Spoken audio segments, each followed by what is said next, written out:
Well, the day's definitely picking up. Very, very nice day now. And as you can see here, I'm in a slightly rougher part of town, and it's got me thinking about a post I made last night. And really goes back to what I was talking about in the last video about how I find the centre of Figueres very posh. So I kind of wander around the suburbs or outside the centre of town looking for rough bars with people who I might be able to talk to, and because it's all a bit too posh for me here. And to be perfectly honest, my thing with the bar business is it's not a question of price. It's just I want to be able to read the paper and find people that I can talk to. You know, I'm a working class lad really. I've kind of managed to educate myself into the middle class, but my identity doesn't manage to change really. But last night I made a post kind of looking around at the people around me and the people on the streets and the tattooed young girls, and trying to look at Spanish and Catalan society as individualistic and atomized. They are losing the extended family. Their great strength was the extended family. When I came here in 1988, I thought it was so refreshing that there was no feminism. I thought it would be impossible for feminism to take root here, because really the society was so matriarchal, and therefore it was strong, and the women were strong, and the people were strong. Got to a road here, and they also had this kind of very healthy racism or prejudice. It was great. You could make jokes about gays. I didn't think they'd ever become feminists. You could say things about people of different colours, and they were so dismissive, and that all seems to have fallen apart. But one of my mates on Twitter kind of pointed out that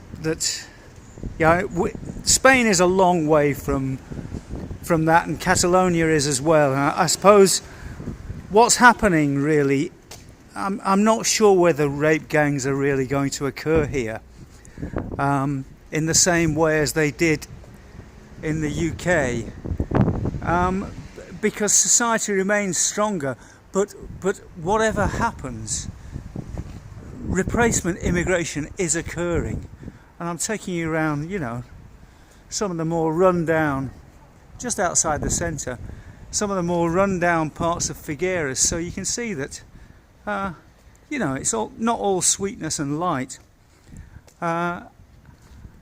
So I'm not sure whether there are increasing numbers of rapes, gang rapes, in the news, but I'm not sure whether the plague of Muslim rape gangs is going to occur like it has in England. But at the same time, the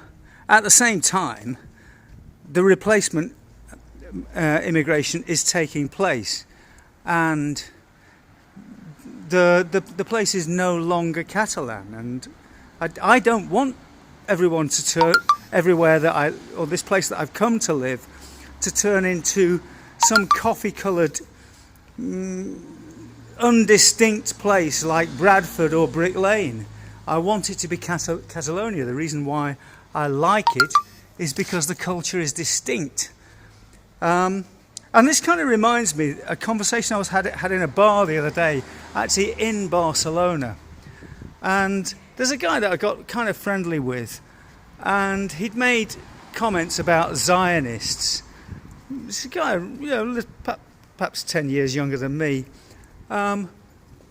left-leaning, but he knows about the problems with banks, so I thought we'd have a conversation with a nice bloke, and we got onto the subject and agreed on everything, and I was gradually taking him over onto the subject of Muslim rape gangs and revealing to him the problem, and the problem is Islam. And at this point, I was just saying, you know, why on earth should we allow Pakistanis, Muslims, to come into our countries and rape our girls? And I just said that, and another guy turned up and he said, "That's racist. You're racist, you are. You can't say things like that. All the Pakistanis I know are lovely people. Muslims are lovely people." And he kind of went on to this whole diatribe against me. And it's like, yeah, how many fucks do you think I could give if you call me a racist? What I'm objecting to is girls being raped. So you can use whatever term you like, really. The reason why this is not prejudice, this is post-judice. I know what's happening, and that's why I have the opinion of these people. So I kind of whacked out lots of the statistics for Rotherham, Telford, Newcastle, Rochdale. Told him to look it on internet, and yeah, he's saying, yeah, but all the ones I know are great. And this mate of mine, cowardly bastard, made an exit. So I was left with this guy who just thought I was the most appalling monster. But I just kept giving him the stats. And he was a taxi driver. And he said, well, you know, the taxi service wouldn't exist in Barcelona if it wasn't for the Pakistanis. So I kind of went through a quick rundown of how they use the taxis as transport services. And in England, they have kebab shops or takeaways as centres of operations. And then I paralleled that and said to him, well, this is pretty much what they're doing here. They don't have the takeaways, but you go out at night, all the 24-hour Pakistani supermarkets are open at 4 o'clock in the morning. And normally there's 5 or 6 taxis outside them. What on earth do you think they're doing? Why? Excuse me. Excuse me. Why on earth are they doing this? He said, I don't know, I don't care. All the ones I know are really nice and lovely, and they work hard, and they're going to pay my pension. And then the last thing I got into, and this is the purpose of the video really, is just give him a quick, very, very quick analysis of Islam. And one of the things of doing these videos, I know I've been dealing with other subjects recently, but you know, the entry point to a lot of this thinking is often our opinions on Islam. So I'm kind of back thinking about, you know, how many fronts we need to attack these issues on. So Islam, a very quick Islam I gave to him. Look, don't you realise that Islam means submission? And they divide the world into Dar al-Islam and Dar al-Harb, which is the house of submission and the house of war. And you and me, mate, happen to be in the house of war. So what do they think about us? I'll tell you what they think about us. They think about kill an infidel wherever you may find him. That's in the Quran, mate. And I tell you what else is in the Quran. There are at least 7 occasions of them permitting sex slavery. Every time it says what your right hand possesses, you can do what you like with, means that the young girls or women are treated as spoils of war. And you can do anything you like with them. And didn't you know that in Islam, adultery it's only considered adultery if you have sex with a Muslim woman. You can have sex with as many kuffar women as you like. So, you know, so this is completely up to you. And, you know, something else you probably don't know, and I've read the Quran at least twice, and bits and bobs many more times. There are various parts of doctrine to Islam. It's not just the Quran, it's also the Hadith. And in the Hadith you'll find the life of Muhammad. And did you know why the rape of these girls often starts at the age of 9?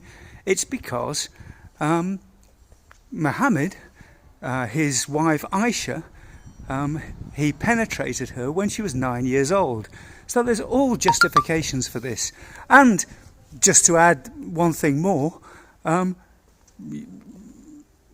Islam's opinion on women, I can't remember which verse, which chapter it's in now, but just do your calculations.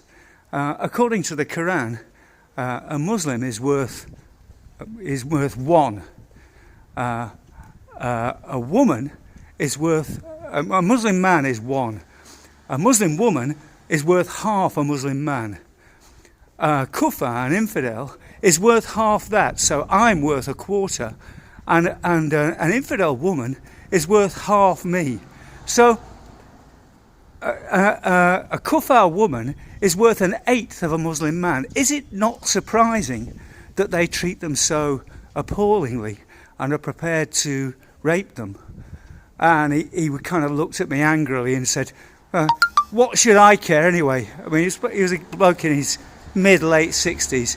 You know, I'm going to be dead before this happens here anyway, so why should I care? And I said, well, have you got daughters? Have you got grandchildren?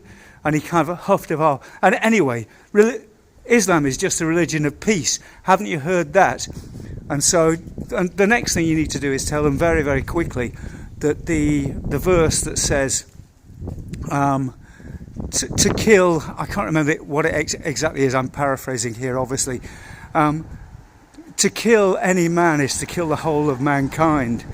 That's the verse they always use to claim that Islam is a religion of peace.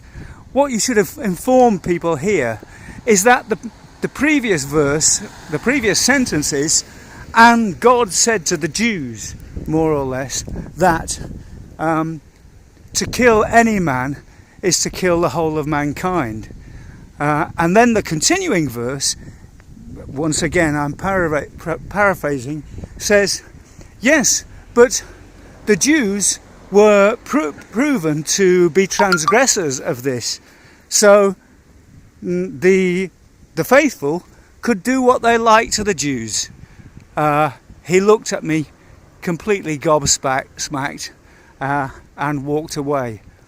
Anyway, I've kind of gone round the houses a bit really, but yeah, red pilling people. Islam is an issue. I might well get a strike on the channel for this, who knows. But that's a quick way to approach the issue of the problems of Islam and why it's occurring, and the fact that all this stuff exists within the text. As I say before, this is not a hate video. This explains how certain texts justify certain behaviours. Anyway, things have got quite nice now here. Wandered around a bit in a car park. So I'll talk to you later.